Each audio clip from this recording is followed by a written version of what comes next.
Alors j'ai bien hâte au moment où on va pouvoir chanter sans masque. Je ne sais pas quand c'est que ça va arriver, mais en tout cas, le jour où ça va arriver, je pense qu'on va tous l'apprécier d'une manière tout à fait particulière. Alors comme vous le savez déjà, nous sommes en train de faire une étude sur l'Apocalypse, une série qui va durer jusqu'à la fin des temps.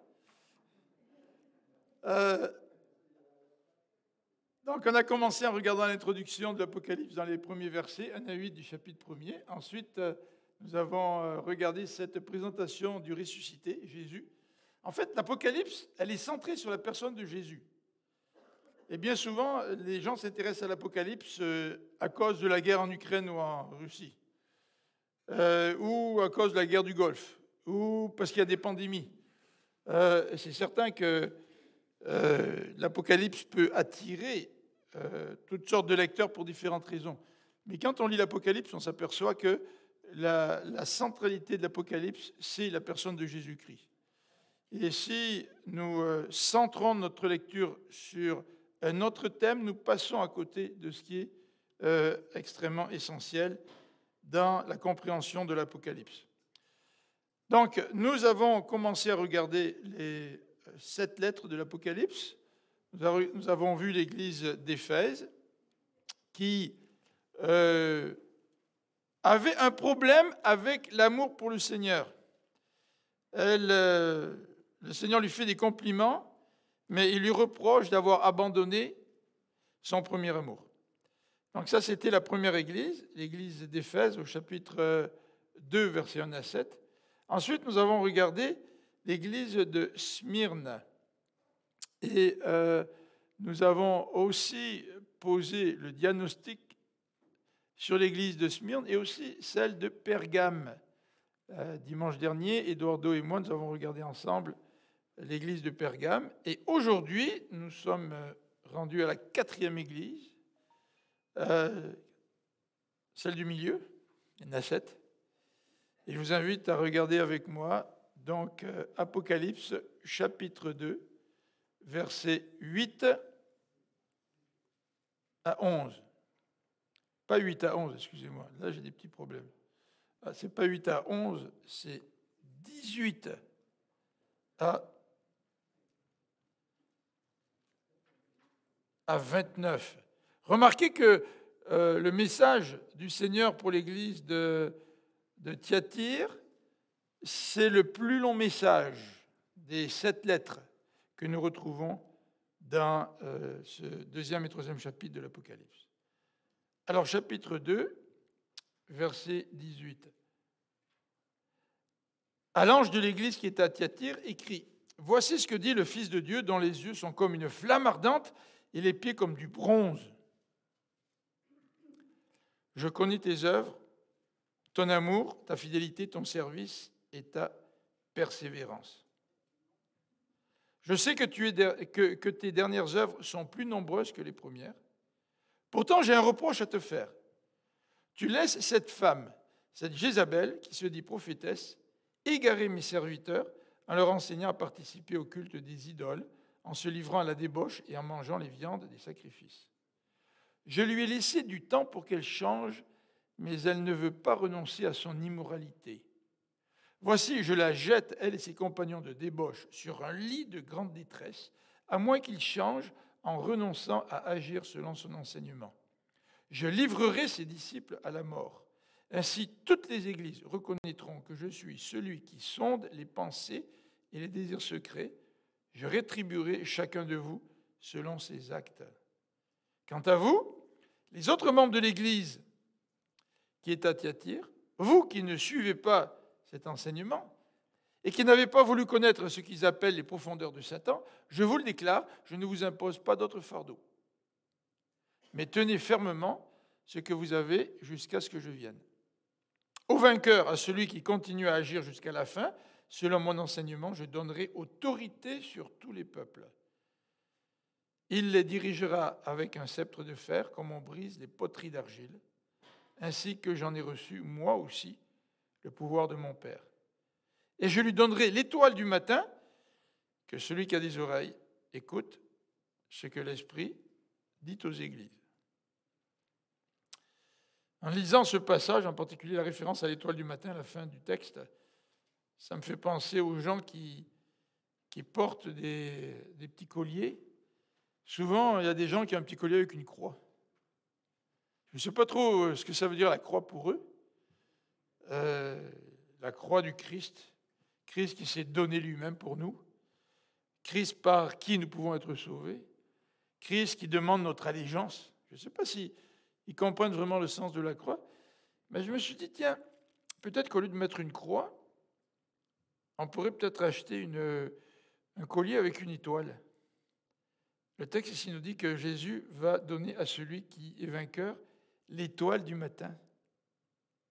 On va voir tout à l'heure qu'est-ce que ça veut dire. Alors, on va prier. Seigneur notre Dieu, merci pour ce beau texte, cette lettre à l'église de Thyatire, Seigneur. Je te prie afin que tu puisses, comme tu nous le demandes, tu puisses nous aider à écouter, que celui qui a des oreilles écoute.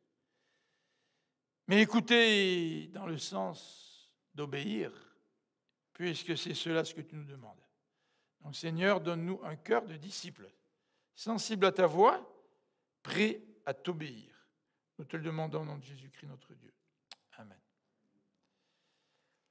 Alors, nous avons vu la petite carte. Décidément, à peine j'appuie dessus, il change trop vite. La petite carte dimanche dernier. Donc, nous avons parlé d'Éphèse qui se trouve dans le sud, près de la côte.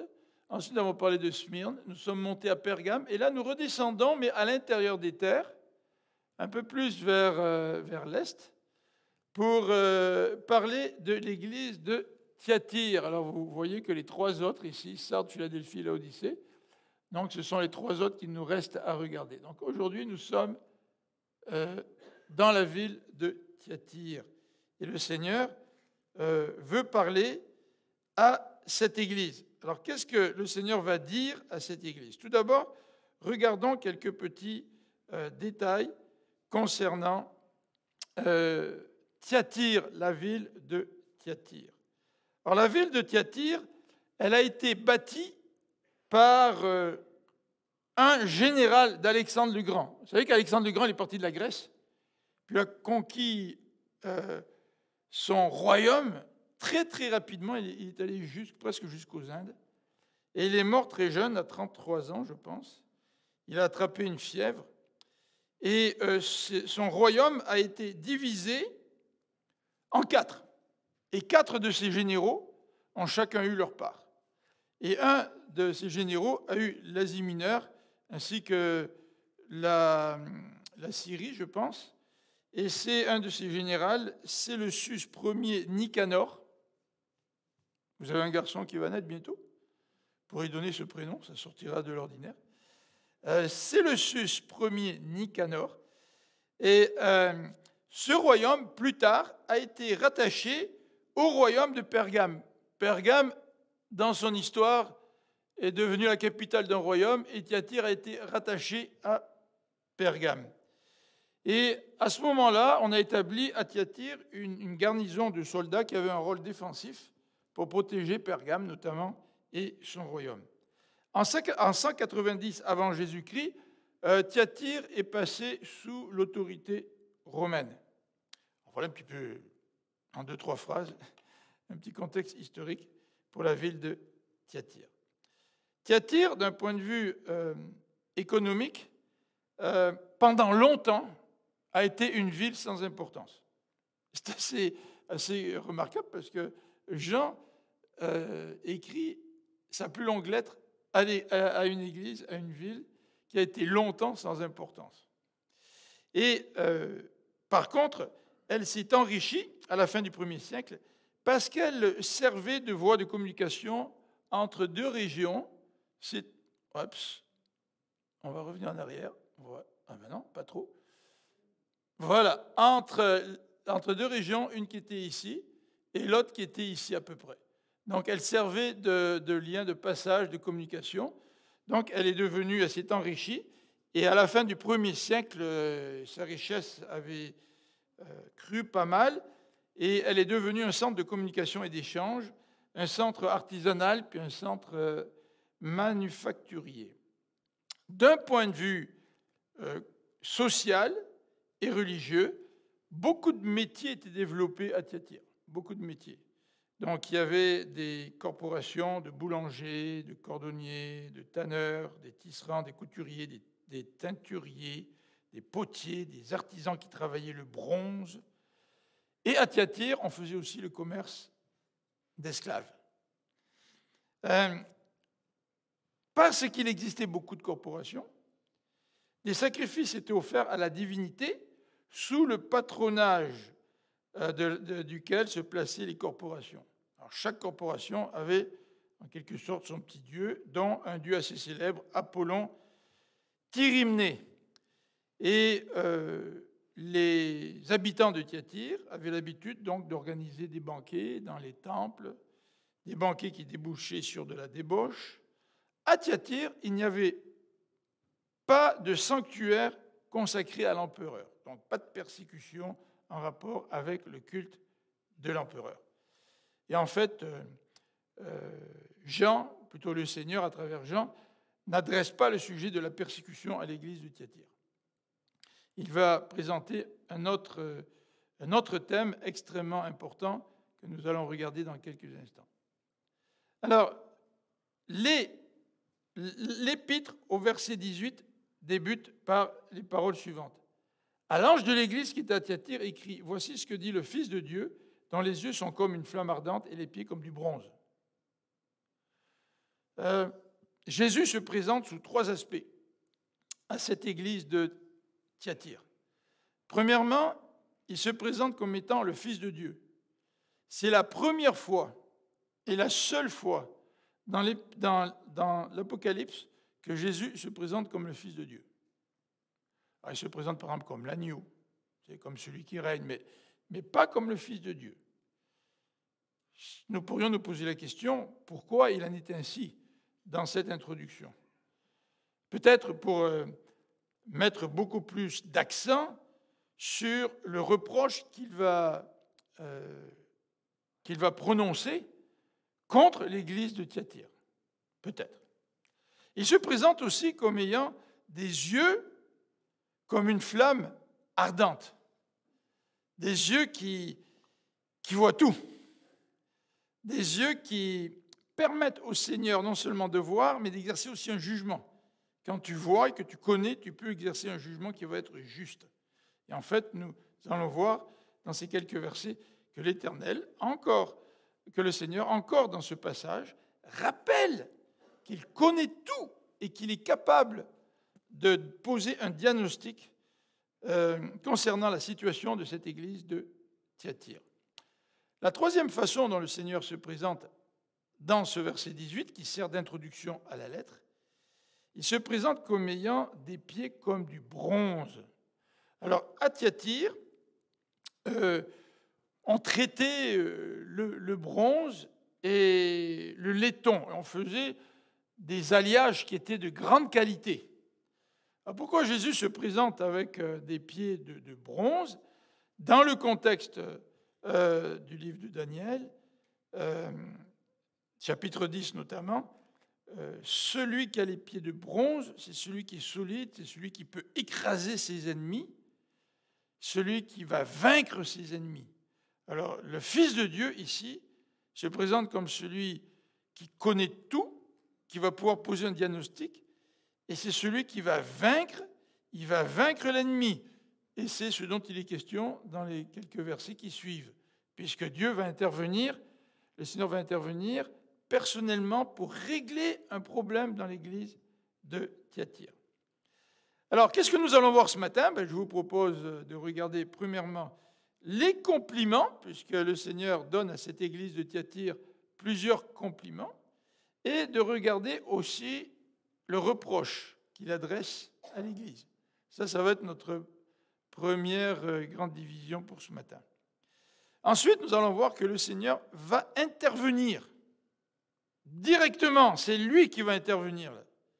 Nous allons regarder la manière dont le Seigneur va intervenir face à la situation qui prévaut dans l'église de Thyatire. Ensuite, le Seigneur va faire une déclaration à l'église de Thyatire. avant de faire des promesses. Il va s'adresser à l'église de Thyatire et les paroles du Seigneur peuvent se diviser en deux parties. Une déclaration pour les chrétiens de Thyatire, pour ceux qui sont fidèles, et en plus, il va parler du vainqueur, comme il le fait dans chacune des églises de l'Apocalypse. Alors je vous invite à regarder donc avec moi tout d'abord les compliments et le reproche que le Seigneur fait à l'église de Thyatire. Vous allez voir d'après le titre, s'il apparaît, oui il apparaît, Thyatire avait un problème par rapport à la sainteté. On va le voir en détail dans quelques instants. C'est pour ça que le titre que j'ai donné, c'est le diagnostic 4, la quatrième église, le quatrième diagnostic, il touche la sainteté. Alors regardons les compliments et les reproches. Tout d'abord au verset 19. « Je connais tes œuvres, ton amour, ta fidélité, ton service et ta persévérance. Je sais que tes dernières œuvres sont plus nombreuses que les premières. » Un verset pour le compliment. Il va s'étendre davantage sur le problème, comme nous allons voir dans quelques instants. Alors il est question de l'amour. Je connais tes œuvres, ton amour. Je connais ton amour. C'est un peu l'inverse de la situation à Éphèse. L'Éphèse avait des œuvres, mais ils avaient oublié leur premier amour. Ici, l'église de Thyatire semble avoir de l'amour pour le Seigneur. Il est question aussi de fidélité ou de foi, nous dit aussi ce même verset. Je connais ta fidélité. Donc l'Église est une Église fidèle, qui marche avec le Seigneur, qui persévère dans cette relation, son attachement au Seigneur. Dans l'Église de Pergame, il est dit, tu n'as pas renié ta foi. Même s'ils étaient persécutés, même si Antipas à Pergame a été mis à mort, le reste d'une Église n'a pas renié sa foi. Eh bien ici, à Thyatire, l'Église est aussi fidèle, elle a la foi dans le Seigneur, elle persévère dans le service, nous dit aussi le verset 19. Ça avance, pas trop vite. Au verset 19, nous voyons aussi un commentaire dans la deuxième partie de ce verset, qui est un compliment. Je sais que tes dernières œuvres sont plus nombreuses que les premières. Alors c'est vrai que dans l'Église, on ne veut pas être des activistes. Hein. Je veux dire, aimer le Seigneur, vivre avec le Seigneur, ça ne consiste pas à plonger la tête première dans toutes sortes d'activités, puis d'être super occupé à l'œuvre du Seigneur. C'était peut-être le problème d'Éphèse, parce qu'ils avaient oublié leur premier amour. À Thyatire, même s'ils ont gardé leur premier amour, ce sont des gens qui ont grandi dans leurs œuvres, puisque leurs dernières œuvres sont plus nombreuses que les premières. Et même si la vie chrétienne ne consiste pas à sombrer dans un paquet d'œuvres qui nous submergent, le Seigneur nous demande quand même, vous vous rappelez ce que dit Paul dans 1 Corinthiens 15, de travailler de mieux en mieux à l'œuvre du Seigneur. Alors, c'est intéressant pour nous qui lisons cette Église, parce que nous pouvons nous poser la question, est-ce que nous avons toujours cet amour pour le Seigneur? Est-ce que nous sommes toujours fidèles et notre foi est toujours ferme dans le Seigneur? Est-ce que nous sommes persévérants dans la vie chrétienne? Mais est-ce que nos œuvres croissent de plus en plus, sans tomber dans l'activisme, sans oublier l'amour pour le Seigneur? Est-ce que, si je regarde ma vie, je regarde les dernières années de ma vie, est-ce que je peux dire, oui, dans mon service au Seigneur, mes dernières œuvres sont plus nombreuses que les premières? Vous savez, dans 1 Jean, chapitre 2, nous l'avons lu mercredi dernier, dans 1 Jean, chapitre 2, l'auteur, donc Jean, nous parle de petits enfants dans la foi, de jeunes gens dans la foi et de pères dans la foi. Et le fait qu'il mentionne ces trois catégories de personnes souligne le fait que dans la vie chrétienne, nous sommes appelés à grandir. Nous sommes appelés tout d'abord à vivre comme des petits-enfants lorsque nous rencontrons le Seigneur, mais au fur et à mesure que nous grandissons dans notre vie chrétienne, Jean parle de jeunes hommes ou de jeunes filles qui grandissent dans le Seigneur. Et au fur et à mesure que nous grandissons, même si nous l'avons souligné mercredi, même si nous avons un peu de difficulté à nous percevoir comme des pères ou des mères dans la foi, mais Jean semble dire que c'est normal qu'à un moment donné, quand tu grandisses, eh bien, tu sois un père dans la foi ou une mère dans la foi. Ceci, sans parler d'orgueil, sans porter un titre quelconque. « Oh, moi, je suis un père dans la foi. » Tu sais. Non, non, c'est pas ça l'idée. Jean veut nous stimuler à vivre une vie d'église normale, une vie chrétienne normale. Et une vie normale, une vie chrétienne, c'est une vie de croissance. J'étais un petit enfant, Paul il dit, je raisonnais comme un enfant quand j'étais un enfant. Mais j'ai grandi maintenant. Donc nous sommes appelés à grandir. Et à ne pas rester un petit enfant ou à ne pas rester un jeune homme. Nous sommes appelés aussi à obtenir ou à vivre la maturité dans notre vie chrétienne. Donc Jean nous encourage à grandir. Nous sommes appelés à grandir dans nos œuvres et nous sommes appelés à grandir dans notre relation avec Dieu. Dans 2 Thessaloniciens, l'apôtre Paul parle aussi de croissance chrétienne. Et je vais vous inviter à lire avec moi dans 2 Thessaloniciens, chapitre 1, c'est ça, verset 3. 2 Thessaloniciens, chapitre 1, verset 3. Nous devons toujours remercier Dieu à votre sujet, dit Paul, en parlant de ces chrétiens à Thessalonique, frères et sœurs, et il est juste que nous le fassions.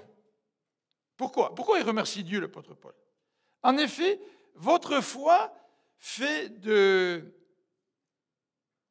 magnifiques progrès, et en chacun de vous, l'amour que vous vous portez les uns aux autres ne cesse d'augmenter.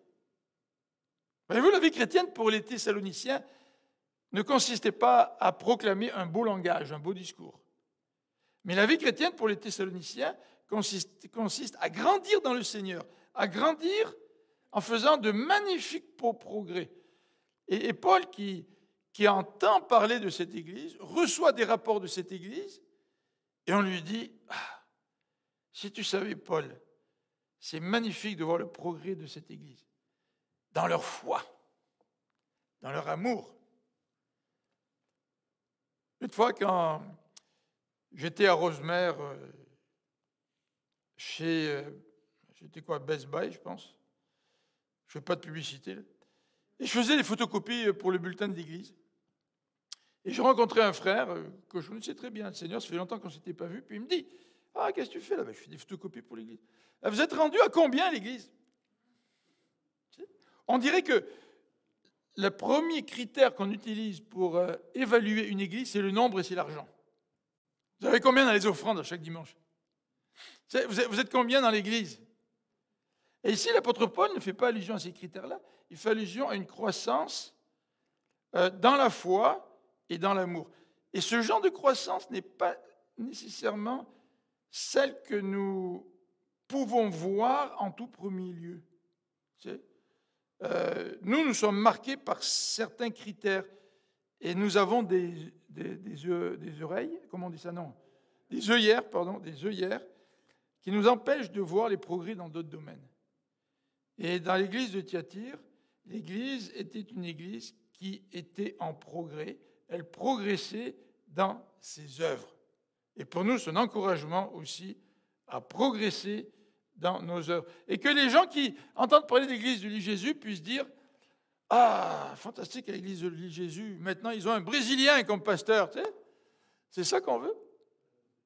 Ouais, ben, si les gens veulent le dire qu'il est fantastique, notre Brésilien, on sera d'accord avec eux.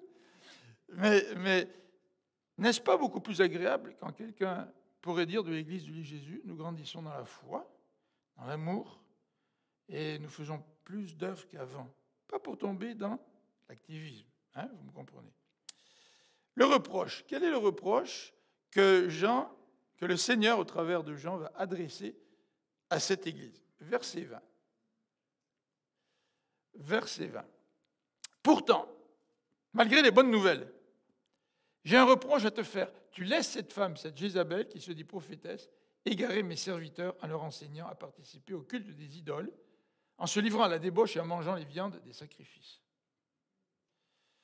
Voilà le reproche. Vous connaissez Jézabel ? Elle est très connue dans l'Ancien Testament. C'était la fille du roi de Tyr et Sidon, qu'Akab avait épousée, et qui avait instauré en Israël le culte des Astartés et des Baals. Et elle avait même engagé des centaines de prêtres pour s'occuper d'adorer le Baal et les Astartés. Puis vous vous rappelez sûrement cet épisode très connu où Élie a fait une confrontation d'une part entre l'Éternel et d'autre part les prêtres de Baal. Chacun a construit son temple et ils avaient convenu de demander chacun à leur Dieu de faire descendre le feu du ciel. Vous vous rappelez l'épisode? Et Élie, il a arrosé son autel, il y avait même un fossé, il a rempli le fossé d'eau. Le feu est tombé sur l'autel d'Élie. Mais Jézabel a une réputation peu enviable dans l'histoire du peuple d'Israël. C'est une femme qui a fait tomber le peuple d'Israël dans l'idolâtrie. Et pas seulement l'idolâtrie, mais aussi la débauche. Puisque célébrer le culte de Baal se faisait aussi au travers de la prostitution sacrée. Il y avait même un culte de la fertilité et les gens se donnaient toutes sortes d'excuses pour tomber dans la débauche alors qu'ils participaient à des rencontres d'adoration pour ces dieux de Baal et ces Astartés. Alors le verset ici nous dit « Tu laisses cette femme ». Dans certains manuscrits, on dit « Tu laisses ta femme ». Alors ce n'est pas la majorité des manuscrits. Alors, je ne sais pas exactement quel est l'original. Est-ce que l'original c'est ta femme ou cette femme? Mais en tout cas, si on dit ta femme, ça veut dire que cette femme-là, elle est vraiment issue de l'église de Thyatire. Elle fait partie de la communauté, cette Jézabel. D'accord? Alors, tu laisses cette femme, cette Jézabel, qui se dit prophétesse. Elle se dit prophétesse et tu la laisses égarer mes serviteurs. Ce n'est pas parce que quelqu'un se dit prophète qu'automatiquement cette personne est envoyée par Dieu. Mais pour se donner un petit peu de crédibilité, il y a des gens qui se donnent des titres. Et ce qui est malheureux, c'est quand des gens se donnent des titres de prophète, mais ne communiquent pas la parole de Dieu. Et le peuple d'Israël a été averti dès le temps de Moïse. Dans Deutéronome 18, il est dit que si quelqu'un, ou dans les versets autour du verset 18, dans le contexte, il nous dit que si quelqu'un se présente comme prophète et prétend prédire l'avenir et qu'il se trompe une fois, il est disqualifié. Aujourd'hui, quand on vous dit que Jojo Savard, c'est ça? Je pense que ça fait longtemps qu'on n'a pas entendu parler d'elle, mais peut-être que les vieux comme moi s'en souviennent. On dit, elle fait des prédictions à 85%, c'est excellent. Mais 85%, ce n'est pas la note de passage pour le Seigneur. Un prophète qui est envoyé par le Seigneur, lorsqu'il prophétise, sa prophétie s'accomplit à 100%. C'est ça la note de passage. Alors cette femme-là, comme des gens qui se disent prophètes aujourd'hui, ma femme, il y a quelques semaines, je crois 2-3 semaines, elle a commencé à écouter un chrétien sur YouTube qui présente des conférences et qui dénonce les mouvements qui se prétendent chrétiens et qui existent en Occident. Et je pense que je vous l'avais dit il y a une couple de dimanches, mais il y en a un qui en pleine rencontre, a prétendu que Dieu s'adressait à lui pour lui demander conseil avant d'agir. Vous savez, il y a des gens qui ont le culot de dire ça, d'être filmés, de passer à la télévision, et se disent prophètes. Mais ça nous rappelle que c'est une réalité, hein, et qu'il nous faut faire attention, parce que ces gens-là rentrent dans nos foyers, à travers Internet, à travers YouTube. Des chrétiens bien intentionnés qui veulent approfondir leur foi peuvent se mettre à écouter des gens qui se disent prophètes, mais qui ne le sont pas. D'où l'importance de connaître la parole de Dieu pour nous permettre d'évaluer ce qui est enseigné. Les chrétiens de Bérée, dans Acte 17, ils vérifiaient tout ce que l'apôtre Paul enseignait dans les Écritures. Et ce n'est pas parce que nous sommes dans les églises évangéliques qui proclamons, enfin, nous prétendons dire la vérité, j'ose croire que c'est le cas, Mais je pense que même dans les églises évangéliques, les chrétiens, même s'ils ont confiance dans leur leadership, devraient vérifier dans les Écritures pour avoir des convictions par eux-mêmes. Bien souvent, dans nos églises évangéliques, nous avons des convictions que nous copions à d'autres. Mais nous n'étudions pas le sujet en question. Et pour plusieurs sujets, nous adoptons des positions qui ne sont pas nécessairement les positions les plus bibliques, même si nous appartenons à des églises évangéliques. Donc cette Jézabel, elle se dit prophétesse, mais elle égare les serviteurs de Dieu en leur enseignant à participer au culte aux idoles.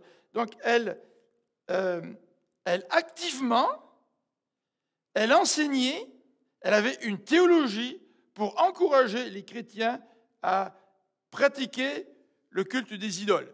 On a parlé des corporations, puis les corporations à l'époque faisaient des rencontres dans les temples, puis invitaient tous les membres de la corporation pour fêter, puis ça tournait en débauche. Et souvent à l'époque, il y avait une philosophie qui existait qui consiste à dire le Seigneur, il vient sauver ton âme et ton esprit. Tu peux faire ce que tu veux avec ton corps, ce n'est pas important. Parce que le Seigneur t'a sauvé dans ton âme, t'a sauvé dans ton esprit. Donc, si tu vas participer au culte dans les idoles, écoute, dans un sens, ce n'est pas si grave que ça, parce que les idoles, ça n'existe pas, tu sais. Tu peux y aller avec ta corporation, au lieu de te mettre ta corporation à dos, là. Vas-y célébrer le repas, là, dans le temple. De toute façon, les idoles, ça n'existe pas, tu sais. Puis, si jamais tu participes à la débauche qui accompagne souvent ce genre de célébration, si tu tombes dans des orgies, écoute, c'est juste ton corps, c'est pas si grave que ça. Et cette femme-là enseignait ce genre de fausses doctrines et elle égarait les serviteurs du Seigneur, nous dit ici le texte. Mais ce n'est pas là le problème. Le problème, c'est que tu la laisses faire, dit le verset 20. J'ai un reproche à te faire. Tu laisses cette femme enseigner tout cela. Tu laisses cette femme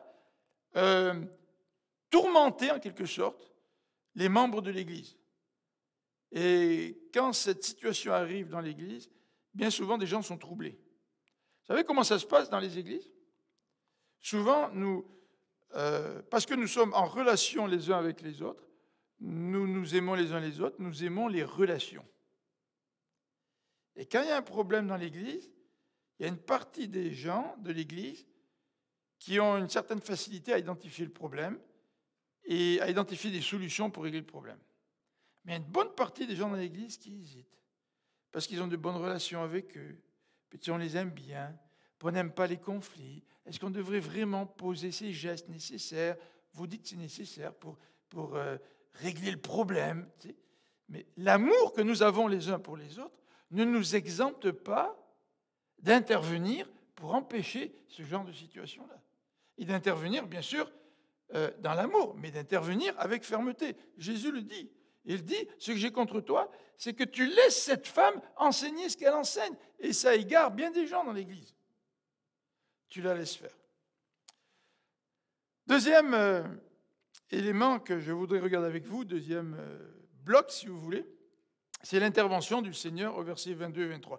On aurait pu penser que le Seigneur aurait pu dire à Thyatire, prends tes responsabilités, sors cette femme de l'Église et fais la discipline. Mais ce n'est pas ça qu'il dit le Seigneur. Le Seigneur, il dit, je vais intervenir. Alors ça veut dire que la situation elle est rendue grave là. Si dans l'Église, les membres de l'Église n'ont pas assez de conviction, ou peut-être d'autorité, ou ne peuvent pas intervenir dans cette situation-là, et qu'il faut que ce soit le Seigneur qui intervienne, c'est que c'est rendu grave. Tu sais.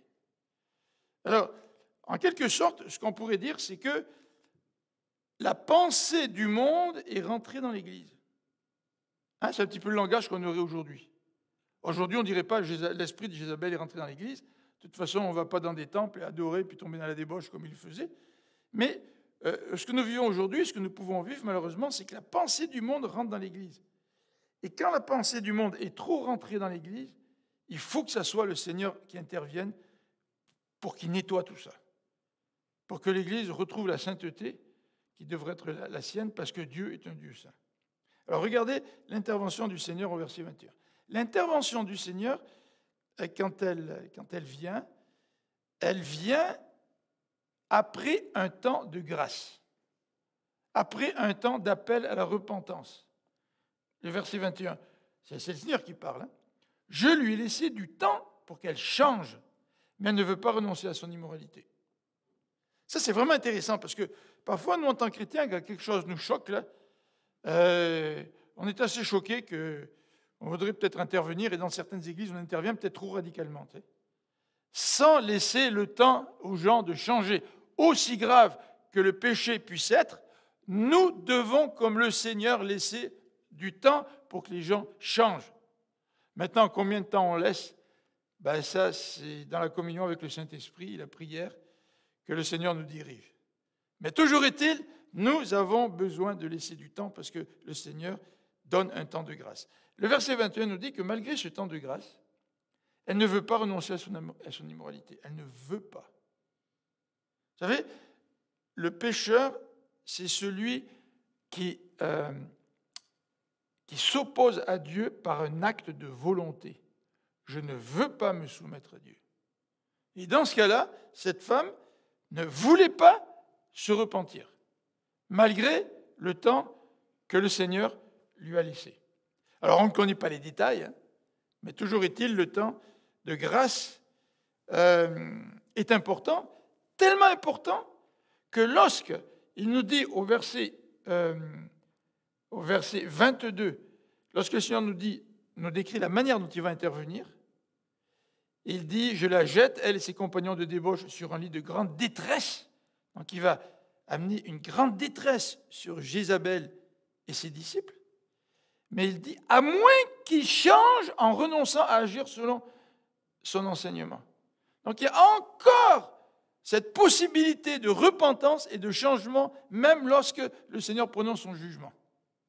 Lorsqu'il commence à intervenir pour régler le problème. Le Seigneur est un Dieu de grâce. Le Seigneur ne veut pas que les pécheurs périssent. Le Seigneur appelle dans sa grâce. Il veut que le pécheur change. Il veut que nous puissions nous repentir.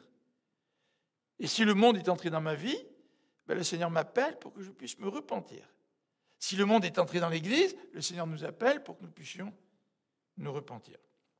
Au verset 22, nous voyons le jugement sévère du Seigneur. Quand on lit ces textes, ça nous surprend. Au verset 22, il a dit « Voici, je la jette, elle et ses compagnons de débauche, sur un lit de grande détresse. » Au verset 23, « Je livrerai ses disciples à la mort. » C'est assez dur comme intervention de la part du Seigneur. Remarquez que plus l'intervention est dure, plus c'est approprié que ce soit le Seigneur qui la fasse. Avons-nous le pouvoir, nous, de livrer quelqu'un à la mort? Non. C'est certaines prérogatives de jugement que le Seigneur a. Et c'est sa prérogative à lui. Ce n'est pas notre prérogative à nous, même si nous devons lutter contre des situations comme celle-là qui peuvent exister dans l'Église. Alors, qu'est-ce que nous remarquons d'après le verset 22 et 23? C'est que le temps de grâce a une limite. Nous ne pouvons pas abuser de la grâce de Dieu. Bonhoeffer, il parlait de la cheap grace, c'est-à-dire la grâce à bon marché. Ah, Dieu, c'est un Dieu de grâce. Non, je peux céder à toutes mes penchants, à tous mes désirs. Le Seigneur, de toute façon, est tellement bon, il va me pardonner. Puis il va me pardonner, et encore, et encore. Dieu devient une machine à pardon. Mais la Bible nous dit que le temps de grâce a une limite. Et même si nous vivons dans le temps de grâce aujourd'hui, parce que si le Seigneur ne revient pas, nous dit la Bible, c'est pour laisser à tous ceux qui ne connaissent pas le Seigneur la possibilité de venir à lui. Mais à un moment donné, le Seigneur va intervenir. À un moment donné, le temps de grâce arrête. Et quand la mort arrive, le temps de grâce, c'est fini là. Si je n'ai pas accepté le Seigneur dans ma vie, je ne passerai pas l'éternité avec lui. Donc le Seigneur nous donne un temps de grâce, mais le temps de grâce a une limite. Donc ne jouons pas avec la limite que Dieu, dans sa grâce, nous accorde. Vous vous rappelez le Pharaon? Ah non, je ne veux pas faire sortir le peuple d'Égypte. Première plaie, deuxième plaie, troisième plaie. À un moment donné, le texte nous dit que pour Pharaon, le temps de grâce est terminé. Dieu a endurci son cœur. Dieu n'a pas endurci le cœur de Pharaon à la première plaie. Il a endurci, je ne me rappelle plus si c'est la quatrième ou la cinquième, là, mais il l'a endurci après quelques plaies. Donc ne résistons pas trop au temps de grâce. Qui sait si le Seigneur, à un moment donné, ne va pas endurcir notre cœur? Qui sait si le temps de grâce n'est pas terminé? Alors, le passage nous dit qu'il va jeter cette femme et ses compagnons sur un lit de grande détresse. Certains pensent qu'il va peut-être les frapper de la peste ou d'une maladie grave comme celle-là. Là, tu sais. Il est question de grande détresse. Là. Certains disent que l'allusion au lit, ça fait peut-être allusion au lit de la débauche. Ben, toi, tu tombais dans la débauche, dans toutes sortes d'ébats, dans ton lit de débauche, mais maintenant tu vas connaître un lit de détresse. Le jugement sévère du Seigneur se manifeste aussi par ce qu'il dit au verset 23. « Je livrerai tes disciples à la mort. » En fait, dans l'original, ce n'est pas le mot disciple qui est employé. C'est le mot enfant. Je livrerai tes enfants à la mort. Alors ça ne veut pas dire qu'il va livrer les membres de l'Église à la mort. Ça ne veut pas dire que les membres de l'Église qui sont égarés par cette femme-là vont être livrés à la mort. C'est plutôt, je pense, puisque c'est le mot enfant qui est employé, c'est plutôt ceux qui sont vraiment des disciples de Jézabel, sont ceux vraiment qui enseignent cette façon de vivre. Mais Dieu va intervenir et il va les frapper de mort. Vous savez que dans le Nouveau Testament, il est dit que parce que certains membres de l'Église prenaient le repas du Seigneur sans discerner le corps de Christ, eh bien, ils pouvaient devenir malades, et même certains sont morts, dit l'apôtre Paul. C'est des textes difficiles. Hein? Oh non, le Seigneur est tellement bon. On va prendre une petite efface, là, puis on va laisser certains trous dans les textes bibliques parce que ça nous dérange. Hein? Vous savez ce que dit le Seigneur? Le jugement commence par la maison de l'Éternel. Et nous ne sommes pas à l'abri du jugement, simplement parce que nous comptons sur une grâce à bon marché de la part de Dieu. Mais toujours est-il ici, il semble que ce soit ces enfants, les enfants de Jézabel, qui vont être frappés de mort par le Seigneur. Et les conséquences de l'intervention du Seigneur vont être extrêmement importantes, puisqu'au verset 23, il est dit que les églises vont savoir qui est le Seigneur. Alors là, je suis en train d'écrire en portugais, voyez-vous, là, je suis influencé par Eduardo. Les églises vont savoir qui est le Seigneur. Je ne sais pas si on dit ça en portugais, peut-être pas. Là. Mais j'ai une bonne excuse, voyez-vous. Les églises vont savoir qui est le Seigneur. Dans la situation qui était la leur, probablement que l'église de Thyatire avait oublié qui était le Seigneur, que le Seigneur était un Dieu saint, et que le Seigneur ne tolérait pas l'idolâtrie ni la débauche. Les églises vont aussi savoir que Dieu, le Seigneur, Jésus, sonde les pensées et les désirs secrets. Au tout début de l'épître, il est question du regard de Dieu, là, qui est comme du feu. Tu sais. Dieu voit. Il voit jusqu'au fond de notre cœur. Là, tu sais. Il n'y a rien que nous pouvons cacher à Dieu. Et souvent, nous vivons dans l'illusion que ce que nous faisons, Dieu ne le voit pas, ou peut-être que s'il voit, il n'accorde pas trop d'importance à cela. Non, Dieu n'a pas un beau regard avec des yeux bleus qui te regardent.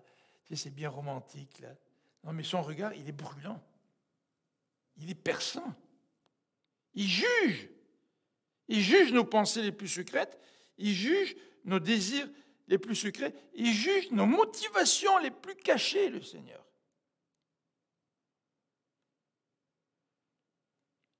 Abraham marchait avec Dieu.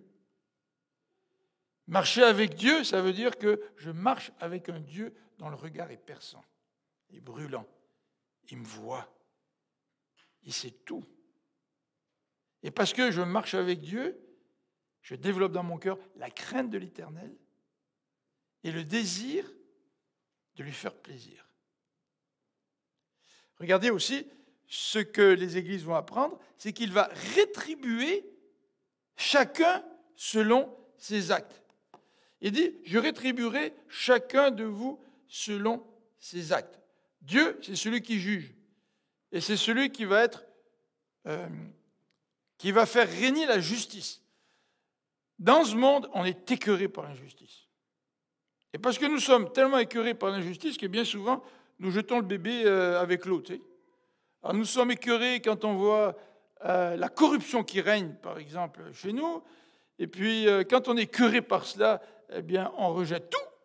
On rejette et ceux qui sont corrompus et ceux qui ne le sont pas. Puis on met tout le monde dans le même panier. Puis on oublie que le Seigneur, c'est lui qui institue les gouvernements pour le bien de notre société.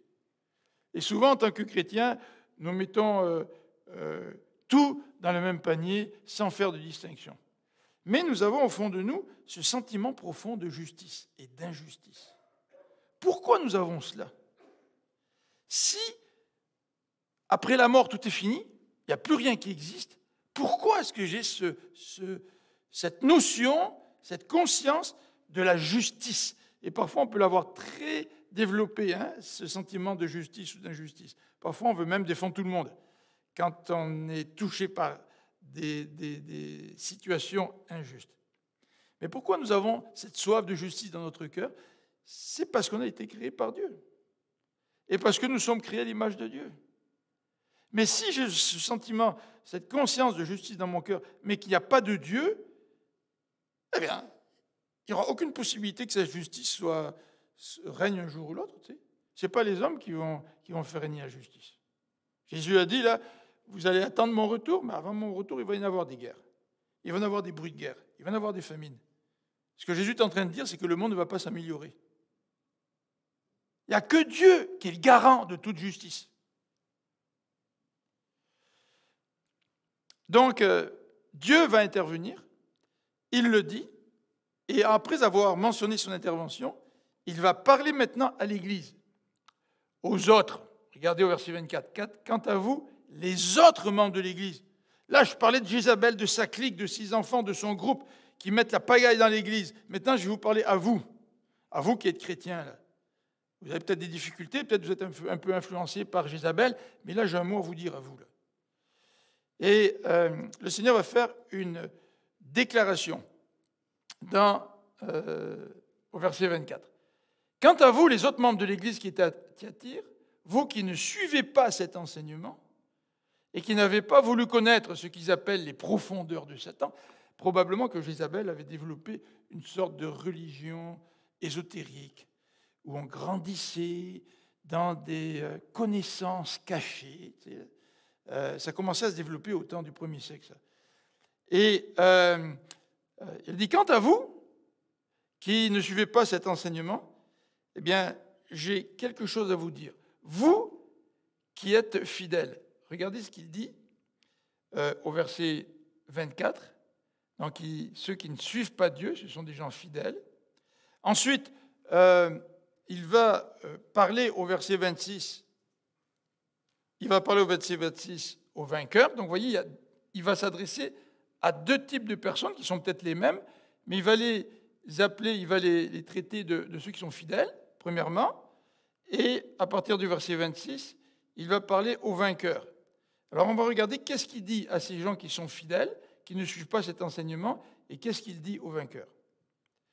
Alors, tout d'abord, aux fidèles, à ceux qui ne suivent pas l'enseignement de Jézabel. Je ne vous impose pas d'autres fardeaux. Pourquoi il parle de fardeau, là? Peut-être que quand il y a des situations difficiles dans l'Église, on est tenté un petit peu de vouloir réagir trop fort. Vous vous rappelez qu'Anselme, il avait réagi trop fort pour tuer une mouche? Il s'était démis l'épaule, vous vous rappelez?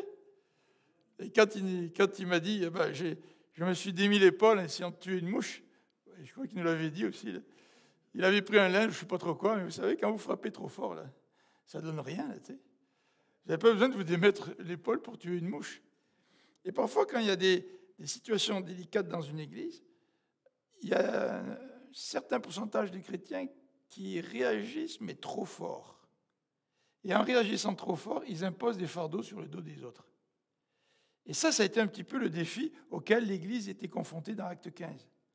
Ouais, les nouveaux chrétiens, disaient les Juifs chrétiens, on devrait leur demander de se faire circoncire. On devrait leur demander de célébrer les fêtes comme le sabbat. On devrait leur demander de ne pas manger des viandes, de respecter la nourriture mosaïque. Donc ils avaient toute une liste d'éléments qui pour eux étaient nécessaires. Il fallait les respecter. Les jeunes chrétiens d'origine païenne devraient les respecter. Mais après avoir traité un petit peu toute la situation, ils n'ont pas voulu imposer trop de choses aux païens qui étaient devenus chrétiens. Ils ont dit, ne commettez pas l'immoralité, et puis n'adorez pas des dieux étrangers. Ils sont restés au minimum. N'allez pas dans les temples païens. Et ici, le Seigneur répète la même chose là. Je ne vous impose pas d'autres fardeaux. Regardez les pharisiens au chapitre 23 de Matthieu. Vous savez, quand il est dit « malheur à vous », vous savez, il y a une série de malheurs là, que Jésus prononce contre les pharisiens.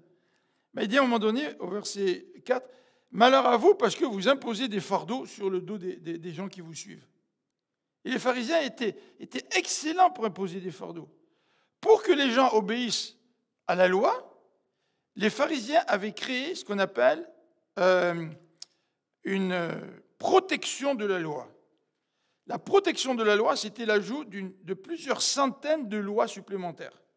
Ils se disaient, si on obéit à ces lois supplémentaires qu'on a ajoutées, ben ça va nous permettre d'obéir aux 10 commandements. Donc c'est comme s'ils voulaient protéger les 10 commandements, puis ils ont créé comme un mur autour des 10 commandements, ou une clôture autour des 10 commandements, composée de centaines de lois supplémentaires. Mais Jésus est en train de dire aux pharisiens, malheur à vous, parce que vous écrasez les gens, vous mettez des fardeaux sur eux.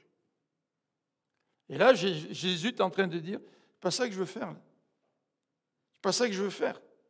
Moi, ce que je vous demande simplement, c'est de tenir ferme, dit le verset 25. Tenez ferme ce que vous avez jusqu'à ce que je vienne. En tous les cas, c'est une bonne leçon. Hein.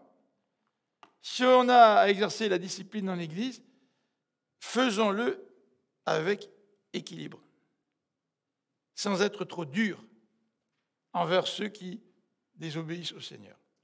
Alors, au vainqueur, nous dit le verset 26 et 29, au vainqueur, celui qui va continuer à agir jusqu'à la fin, selon l'enseignement de Dieu, je donnerai autorité sur les peuples. Alors ça, c'est intéressant.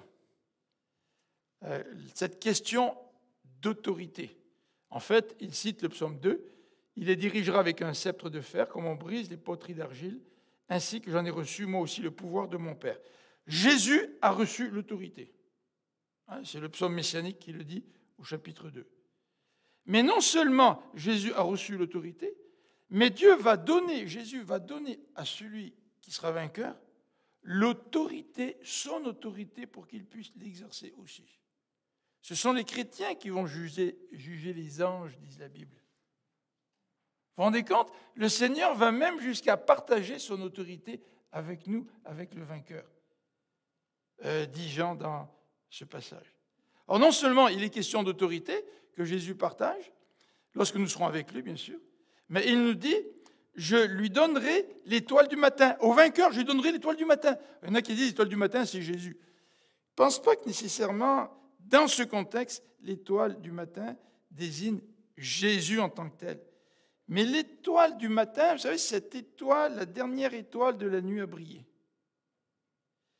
Et ce qu'est en train de dire le Seigneur en parlant à l'église du Thyatire, il dit, je vais te donner, à toi le vainqueur, l'éclat que moi j'ai. Le Seigneur, c'est un Seigneur glorieux. Hein? Et la Bible nous dit qu'il va partager sa gloire avec ses enfants. C'est-à-dire que non seulement je vais vivre la félicité quand je serai au ciel avec lui, mais je vais partager la gloire de Christ. Il va partager sa gloire avec moi. Vous vous rendez compte? J'ai du mal à réaliser ça. Moi, je n'ai pas beaucoup d'autorité dans la société aujourd'hui. Le Seigneur dit qu'il va partager son autorité avec nous. On va l'exercer en son nom. Il va partager son éclat, sa gloire avec nous. Vous vous rendez compte? Quel privilège est le nôtre? Et le verset 29 nous dit que celui qui a des oreilles écoute ce que l'Esprit dit aux églises. Alors parfois, Seigneur, il faut que tu nous aides. Parce qu'on a des bouchons de cire dans les oreilles. Des bouchons de cire spirituelle. On a besoin, Seigneur, que tu viennes enlever ce bouchon. Ça vous est arrivé d'avoir un bouchon dans l'oreille? Et puis d'essayer d'enlever ça, là, c'est pas évident. Tu sais. Et souvent, on a besoin de l'aide du médecin ou d'une infirmière pour qu'elle puisse intervenir en notre faveur. Et quand on lit ces lettres adressées aux églises de l'Apocalypse, sommes-nous, nous aussi, comme ceux qui ont des bouchons dans les oreilles? Ou sommes-nous de ceux qui écoutons ce que l'Esprit dit aux églises? On va prier ensemble.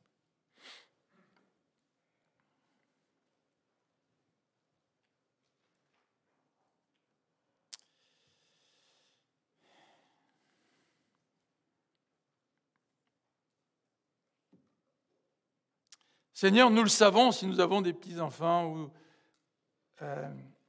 nous qui sommes grands-parents, nous avons des petits-enfants aussi. Mais quand nous voyons ces jeunes enfants qui sont tellement excités, qui courent partout, qui ont tellement de difficultés à écouter, parfois, qu'il faut presque les arrêter pour les forcer à prêter attention à ce que nous voulons leur dire. Mais Seigneur, nous reconnaissons ce matin que nous sommes un peu comme ces enfants, ces jeunes enfants. Nous avons besoin que tu nous arrêtes pour que nous puissions entendre ce que tu nous dis. Cette église de Thyatire avait laissé rentrer le monde dans l'église, les pratiques du monde, au travers de l'enseignement de Jézabel. Et ce matin, Seigneur, nous voulons que ce texte nous parle aussi. Et nous voulons que tu puisses sonder notre cœur pour nous montrer les éléments dans notre vie où nous avons fait rentrer le monde. Seigneur, dans quelles habitudes de ma vie, dans quelle façon de penser que j'ai, qu'est-ce que tu veux me dire? Sur quoi tu veux attirer mon attention? Je ne veux pas penser comme le monde. Je veux renouveler mon esprit pour faire ce qui est bon et agréable à Dieu.